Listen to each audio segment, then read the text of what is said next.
Tonight, we bring you a story that strikes at the very heart of American industry and the ever-shifting landscape of global trade. It's a story that touches not just the factories and fields of the Midwest, but also the boardrooms and dinner tables across the nation.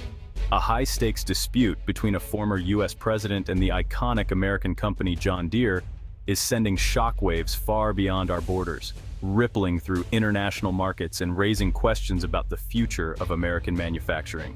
This isn't just about tractors rolling off the assembly line. It's about the livelihoods of thousands of American workers, the future of global business, and the immense power that political words can wield in shaping economic realities. Former President Donald Trump has made headlines by declaring he would impose a staggering 200% tariff on John Deere products if the company shifts its manufacturing operations to Mexico, a move that would have dramatic consequences for the company and its employees. This bold statement has ignited a firestorm of debate, pitting the promise of protecting American jobs and industries against a company's need to remain competitive in a global marketplace. The tension is palpable as workers, executives, and politicians all weigh in. The implications are enormous, not just for Deere's workers, but for every multinational corporation trying to navigate today's turbulent and unpredictable trade policies. The uncertainty is felt in every corner of the company, from the shop floor to the executive suite. For farmers who rely on affordable equipment, for factory workers whose jobs hang in the balance, and for everyday consumers who could see prices rise, the outcome of this clash matters deeply. It's a story that touches every link in the economic chain. We are witnessing a critical moment where political rhetoric confronts corporate strategy, and the fallout could reshape the future of American manufacturing for years to come. The decisions made now will echo across industries and communities. Understanding this conflict is essential, not just for policymakers and business leaders, but for all of us. It affects the prices we pay at the store, the security of our jobs, and the overall strength and resilience of our economy. The stakes could not be higher.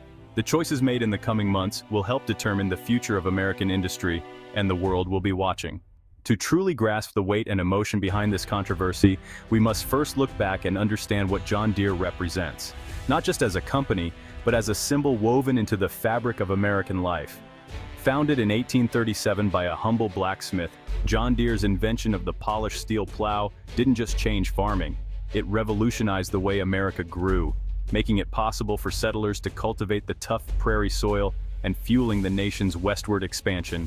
From that single innovative plow, a manufacturing powerhouse was born, one that became deeply rooted in American soil and spirit, growing alongside the country itself. For over 185 years, John Deere has stood as a beacon of American quality, resilience, and ingenuity, supporting not only rural communities, but also the backbone of the middle class, helping generations of farmers feed the nation and the world. Its iconic green and yellow machines are instantly recognizable, not just in the United States, but across the globe, symbolizing reliability and hard work. The company's ongoing commitment to U.S. manufacturing has long been a source of pride, with many of its products still rolling off American assembly lines, supporting local jobs and communities. This deep generational heritage is precisely why the current controversy strikes such a powerful chord, stirring strong emotions among workers, families, and entire towns. When a company becomes so closely linked to national identity and the American dream, any decision that affects jobs or shifts production overseas is bound to draw intense scrutiny and passionate debate. The legacy of John Deere is one of building America from the ground up. So when accusations of abandonment arise, they carry a special weight, echoing through the fields and factories that helped shape a nation. The conflict ignited when former President Trump claimed he stopped John Deere from moving jobs to Mexico by threatening tariffs. He told supporters that his tough stance on trade and willingness to impose tariffs forced the company to keep its operations and its jobs on American soil. This bold assertion quickly made headlines, fueling debates about the effectiveness of tariffs and the power of presidential intervention in corporate decisions. He presented this as a victory for American workers, suggesting that his actions protected not just jobs, but entire communities that depend on manufacturing. For many, it was a symbol of putting America first and standing up to companies considering outsourcing.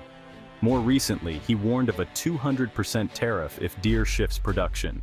This threat was meant to deter any future moves abroad, signaling a hard line on companies that might consider relocating jobs outside the U.S.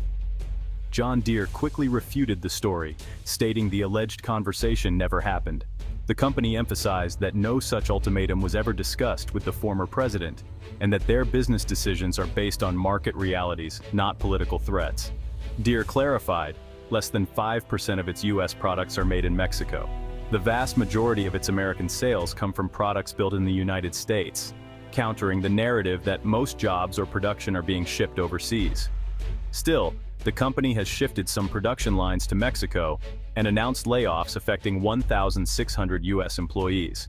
These changes have real consequences for American workers and their families, sparking concern and frustration in communities that rely on manufacturing jobs. These moves, Deere says, are necessary to stay competitive amid declining farm income.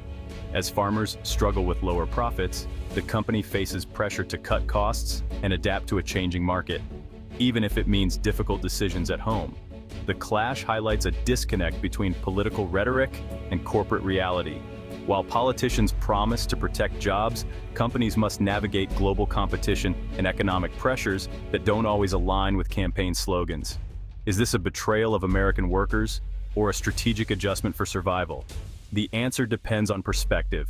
Some see it as abandoning loyal employees, while others view it as a necessary step to keep the company afloat. The truth, as always, is more complicated. Economic decisions rarely fit neatly into political narratives, and the impact is felt most by those on the ground. This dispute is about more than facts. It's about how we interpret them. In the end, the story of tariffs, threats, and truth is shaped as much by perception as by reality. The John Deere controversy has far-reaching consequences for politics, the economy, and everyday Americans. For Trump, it's a clear example of fighting for American jobs. For critics, it's political posturing. The threat of a 200% tariff creates uncertainty, causing companies to delay investments and reconsider U.S. operations. If enacted, such tariffs could mean higher prices for farmers and consumers, and even spark a trade war. For workers, news of layoffs isn't just politics. It's personal, fueling anxiety and division in communities. The debate deepens the sense that hardworking Americans are being left behind by global forces. A political statement can ripple through stock prices, family farms, and boardrooms worldwide. In today's economy, politics and business are deeply intertwined.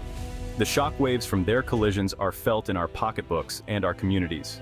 To cut through the noise, we turn to the experts. Economists agree. Tariffs aren't paid by foreign countries. They're a tax on importers, and costs are passed to consumers. A 200% tariff on Deere products would hit American farmers hardest, making equipment unaffordable. Experts warn such moves could backfire, forcing Deere to move even more production overseas. Saving jobs through tariffs is a popular idea, but most analysts say it's ineffective and risky. The real solution? Invest in workforce training, innovation, and a stable business environment. Threats create uncertainty, and uncertainty kills investment and job creation. The consensus concerns about jobs are valid, but massive tariffs are fraught with risk. Global supply chains are complex. Disruptions can hurt American industries more than their targets. The path forward lies in thoughtful, long-term policies that foster competitiveness at home. To understand Deere's moves, we need to look at its global strategy. Deere operates in a fiercely competitive market, balancing costs, quality, and logistics. Produce where you sell is standard for multinationals. Deere has factories in the US, Mexico, China, and India. Some smaller tractors are made in Mexico for cost reasons, while US plants focus on advanced machinery. Recent layoffs and production shifts are responses to market downturns, not abandonment. These are tough decisions, but necessary for long-term health and investment in future technology. Deere continues to invest billions in US research and development, driving innovation in smart tractors and autonomous vehicles. The company's core identity and most advanced work remain firmly American. The political debate often misses this nuance. Deere's strategy is about survival and growth in a global market. This controversy shows the gap between political rhetoric and reality. Trump's story of saving jobs is simple and emotionally powerful, tapping into real fears about manufacturing decline. But Deere's reality is complex. Global markets, supply chains, and tough business choices. Fact-checkers have found no evidence for Trump's claims about Deere. Yet, emotional narratives often outweigh facts, especially when they validate existing anxieties. This dynamic makes it hard for citizens to make informed decisions and erodes trust in institutions. The Deere case is a reminder of the power of storytelling and the responsibility to communicate truthfully. In a polarized world, facts struggle to compete with compelling stories. We must demand honesty from both leaders and corporations. The Deere dispute is a case study in the challenges businesses face in a politicized world. Companies are now political actors, forced to defend decisions and reputations in the public arena. For Deere, this means balancing financial interests with public perception and community trust. Attacks from political figures force companies into defensive positions, spending resources on PR instead of innovation.